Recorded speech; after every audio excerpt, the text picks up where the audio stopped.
අයිබෝන්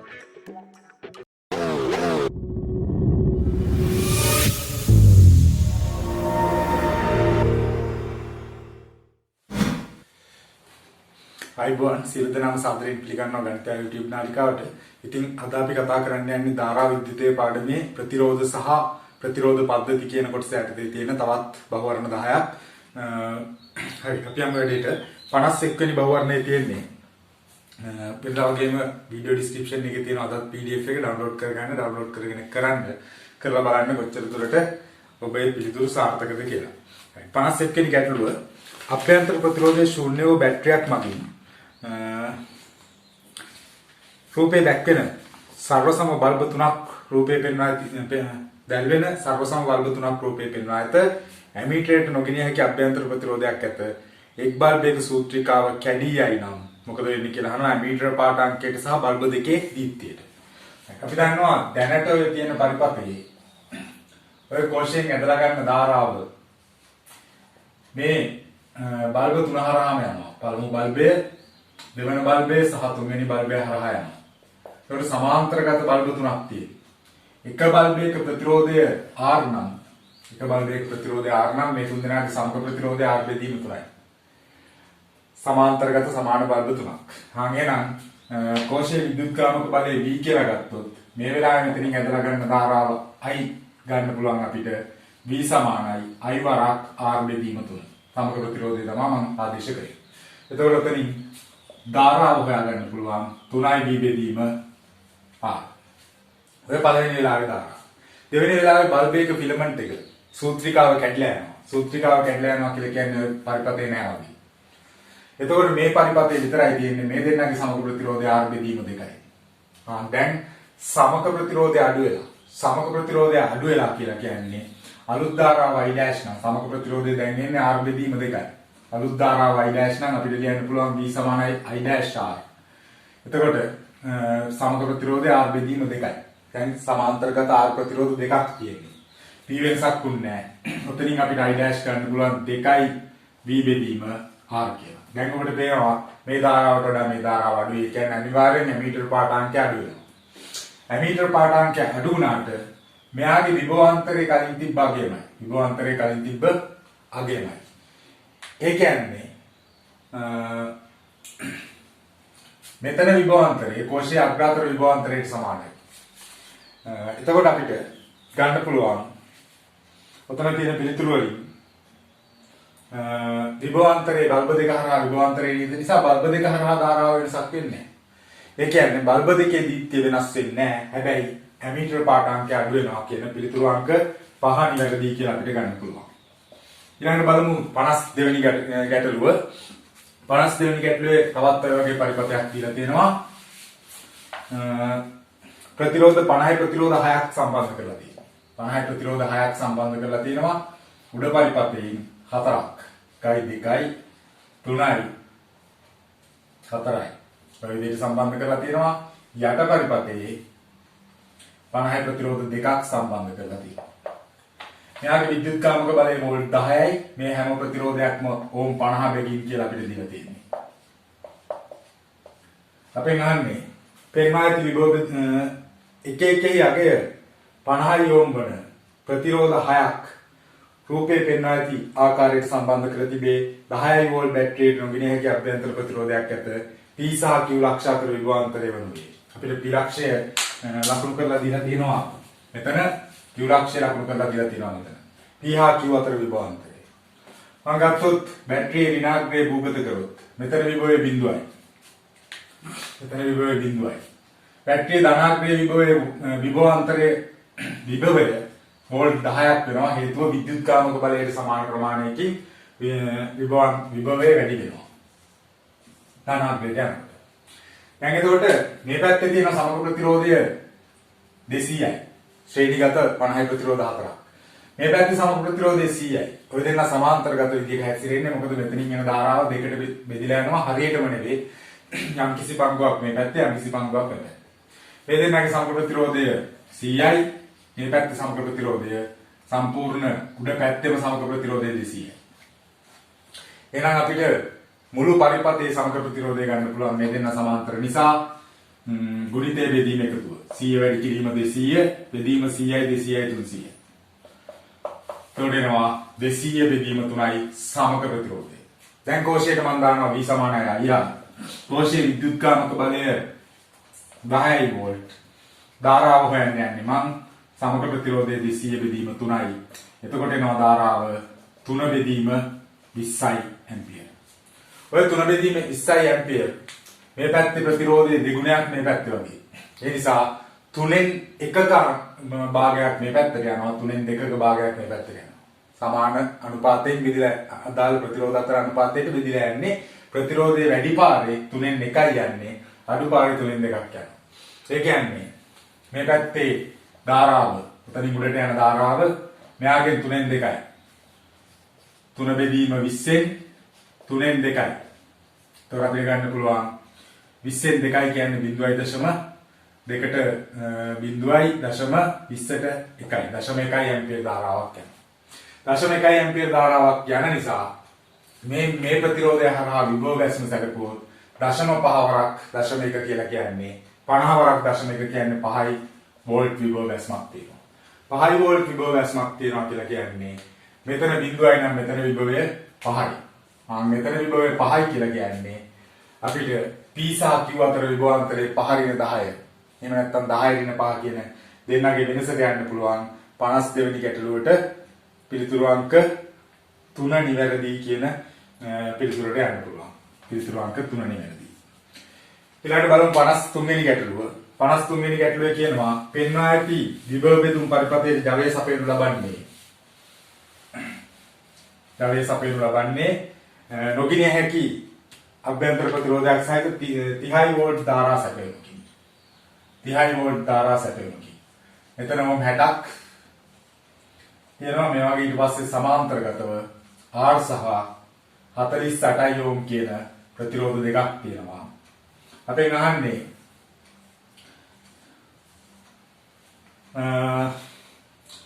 P සහ Q අතර විභවාන්තරයේ වෝල්ට් 5ක් කියලා දීලා R ප්‍රතිරෝධයගේ කීයද කියලා.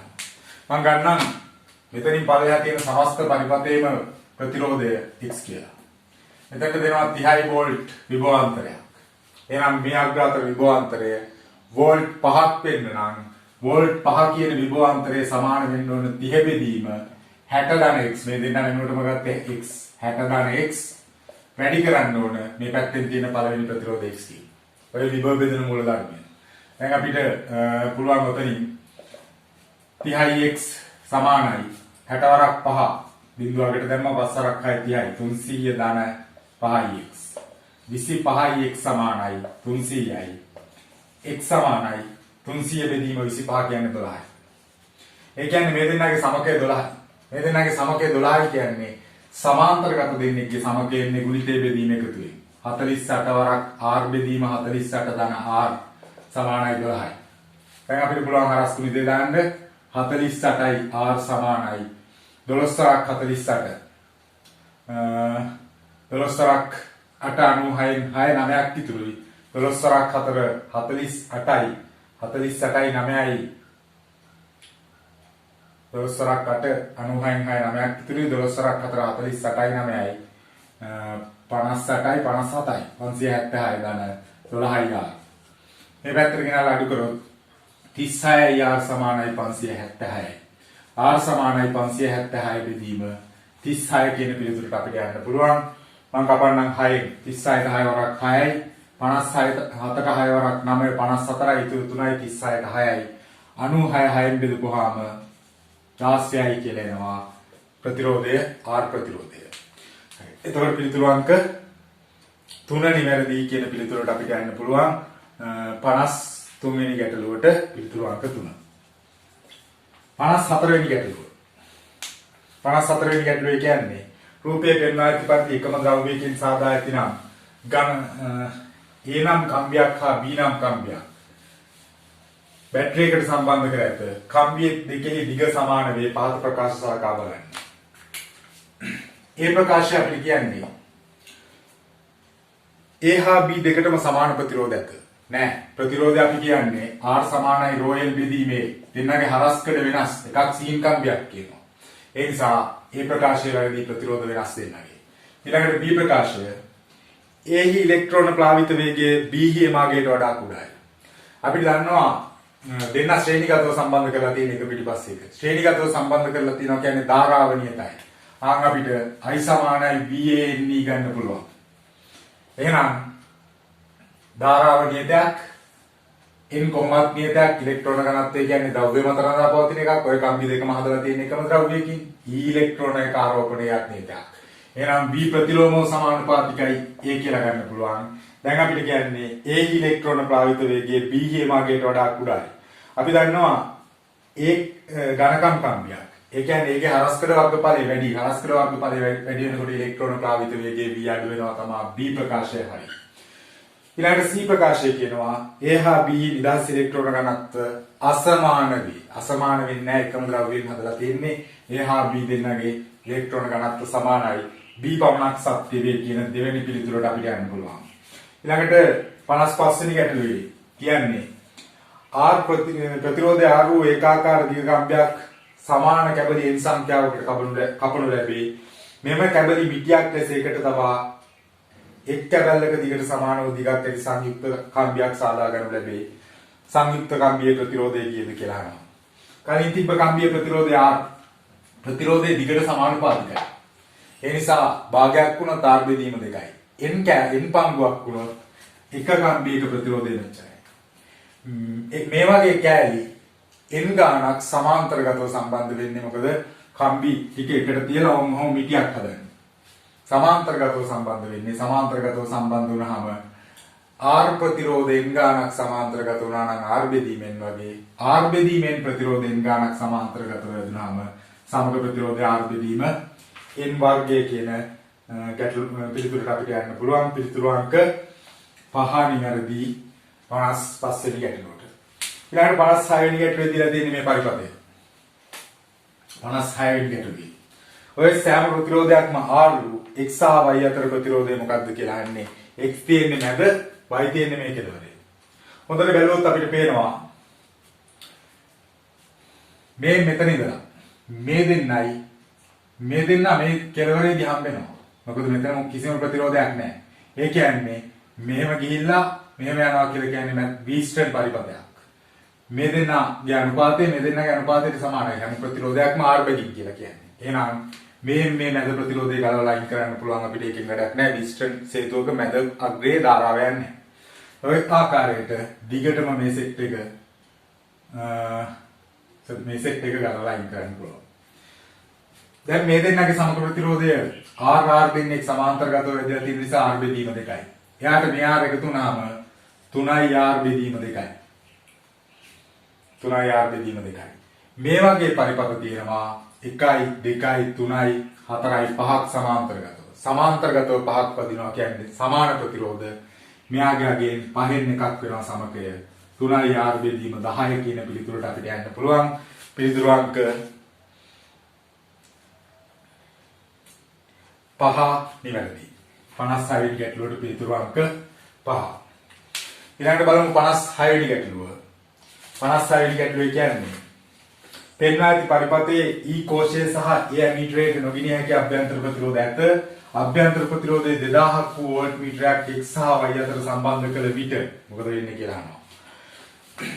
අපි දන්නවා සමාන්තරගතව ප්‍රතිරෝධ දෙකක් සම්බන්ධ කරොත් සමග ප්‍රතිරෝධය තියෙන කුඩාම ප්‍රතිරෝධයටත් වඩා චුට්ටක් අඩු වෙනවා. කුඩාම ප්‍රතිරෝධයටත් වඩා චුට්ටක් අඩු වෙනවා. ඒ කියන්නේ මෙතන තියෙන 1000 ඕම් එක මෙතනට සම්බන්ධ කරොත් 2000 ඕම් ප්‍රතිරෝධයක්. මෙතන සමග ප්‍රතිරෝධය 1000ට වඩා ටිකක් අඩු වෙනවා. 1000ට වඩා ටිකක් අඩු වෙනවා කියලා කියන්නේ සඵල වශයෙන් මේ පරිපථයේ ධාරාව වැඩි වෙනවා. ප්‍රතිරෝධය අඩු වෙන නිසා. සමග ප්‍රතිරෝධය අඩු වෙන නිසා. මෙතන සමග ප්‍රතිරෝධය අඩු කියන්නේ මුළු පරිපථයේම සමග ප්‍රතිරෝධය අඩුයි. ධාරාව වැඩි වෙනවා කියලා කියන්නේ ඇමීටර් පාඨාංකය අනිවාර්යෙන් වැඩි වෙනවා. ඇමීටර් පාඨාංකය වැඩි වෙනවා. ඊළඟට PQ අතර වෝල්ටීයතාවය තමයි අපි වෝල්ට් මීටර පාඨාංකයක් විදිහට මනිනවා කියලා කියන්නේ. P ලක්ෂය Q ලක්ෂය. ධාරාව වැඩි වෙනකොට අනිවාර්යෙන් මෙයාගේ IR ගුණිතය ඇමීටර් පාඨාංකය අඩු වෙනවා. සමග ප්‍රතිරෝධය අඩු වෙනවා. සමග ප්‍රතිරෝධය අඩු වෙනකොට මෙතන මේ සමස්ත පරිපථයේ සමග ප්‍රතිරෝධය අඩු වෙනවා. V සමානයි IR අනුව V නියතව තියෙද්දී R අඩු වෙනකොට I වැඩි වෙනවා. ඇමීටර් පාඨාංකය වැඩි වෙනවා. ඊළඟට අපි දන්නවා ඇමීටර් පාඨාංකය වැඩි වෙනවත් එක්කම මෙතන ධාරාව වැඩි වෙනවා. ධාරාව වැඩි වෙනවා කියලා කියන්නේ මෙයාගේ IR ගුණිතය වැඩි වෙනවා. එයාගේ IR ගුණිතය වැඩි වෙනවා කියලා කියන්නේ ඔතන PQ අතර සම්බන්ධ කරලා තියෙන වෝල්ට් මීටර පාඨාංකය වැඩි වෙනවා කියන පිළිතුරට අපිට යන්න වෙන්නේ. PQ හරහා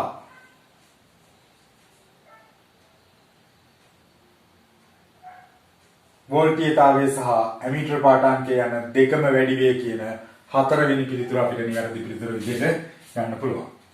ඊළඟට 58 වෙනි ගැටලුව. පෙන්වා ඇති පරිපථයේ නියත ප්‍රතිරෝධ තුනක් සහ බිඳුවේ සිට R දක්වා වෙනස් කළ හැකි විචල්්‍ය ප්‍රතිරෝධයක් XY ප්‍රතිරෝධයක් ඇත. XY හරහා ලබාගත හැකි උපරිම වෝල්ටීයතාවය වන්නේ. මෙතන සම්බන්ධ කරලා තියෙන්නේ V වෝල්ටීයතාවයක්.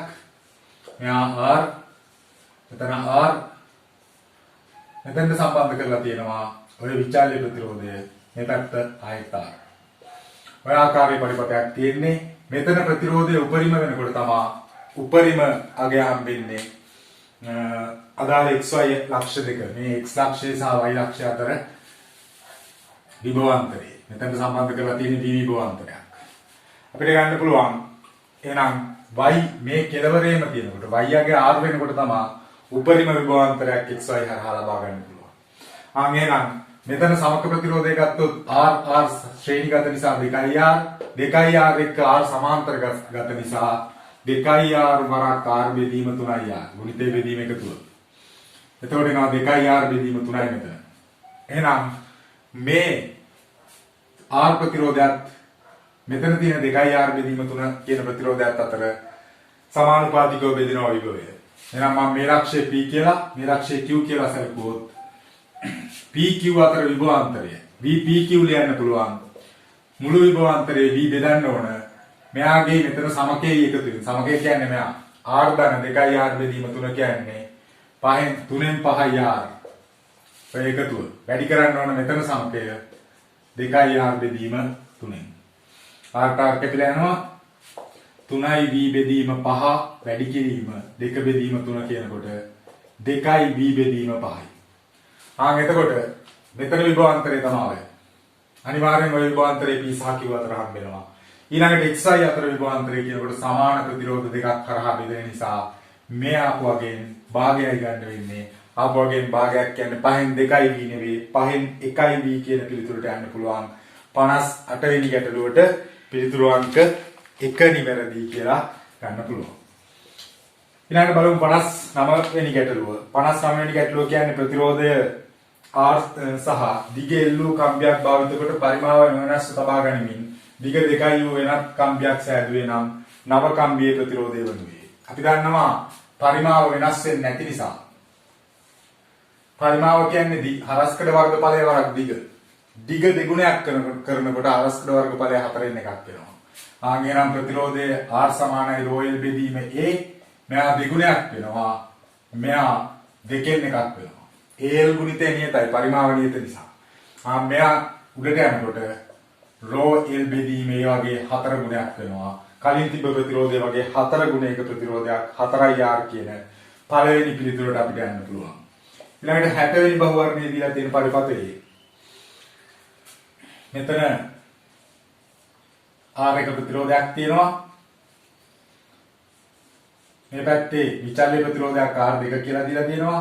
මෙතන සමාන්තරගත ප්‍රතිරෝධ තුනක් ප්‍රතිරෝධ දෙකක් තියෙනවා R3 සහ R4. මෙයාගේ විභවාන්තරය V0. මෙතන දීලා තියෙන V0 විභවාන්තරයක් අපෙන් අහන්නේ මේ V සම්බන්ධයෙන් උපර විභවාන්තරය සම්බන්ධයෙන්. කියනවා පෙන්වා ඇති පරිපථයේ R2 යගේ බිඳුවේ සිට අනන්තය දක්වා වෙනස් කරන විට. මෙයා බිඳුවේ සිට අනන්තය දක්වා වෙනස් කරනකොට අනන්තය දක්වා වෙනස් වුණා කියලා කියන්නේ මේ පරිපථයේ ධාරාවක් කියන්නේ. පරිපථයේ ධාරාවක් කියන්නේ මෙතනින් මැනෙන විභවාන්තරය මෙතන විභවාන්තරයට සමානයි. හේතුව මෙයා හරහා විභව බැස්මක් නැති නිසා. එහෙනම් V0 දක්වා අවසානයේ තියෙන්න ඕනේ V0 තුළ. ඒ පළවෙනි කතාව. ඊළඟට R බිඳුවක් වෙනකොට මෙතන බිඳුවක් වෙනකොට මෙතන යම්කිසි විභවයක් බෙදිලා එනවා. මෙතනින් මේ ධාරාව නිසා මෙතන විභවාන්තරයක් යම්කිසි කොට නැගෙනවා. ඒ කියන්නේ යම් අගයක ඉඳලා V නෝට් දක්වා V නෝට් කියන්නේ මේ පරිපතේ දෙන්න පුළුවන් උපරිමය V නෝට් දක්වා වැඩි වෙලා තියෙන්න ඕන. බිඳුවේ ඉඳලා නෙවෙයි යම් අගයක සිට V නෝට් දක්වා වැඩි වෙලා තියෙන්න ඕන. පිළිතුරු අංක 1 නිවැරදි කියලා ගන්න පුළුවන්. හරි. අද MCQ 10ක් කතා කරලා ඉවරයි. එහෙනම් මේ වගේම අලුත් වීඩියෝ එකකින් හෙට හම්බෙමු. එතකන් සමගන්නවා සියලු දෙනාටම සුබ දවසක්. මතක ඇතුව channel එක subscribe කරලා තියාගන්න. ඉස්සරහ තියෙන bell icon එක click කරන්න. එතකොට මම වීඩියෝ එකක් දාපු ගමන් ඔයාලට ඒක ගැන දැනගන්න පුළුවන්. බොහොම ස්තුතියි.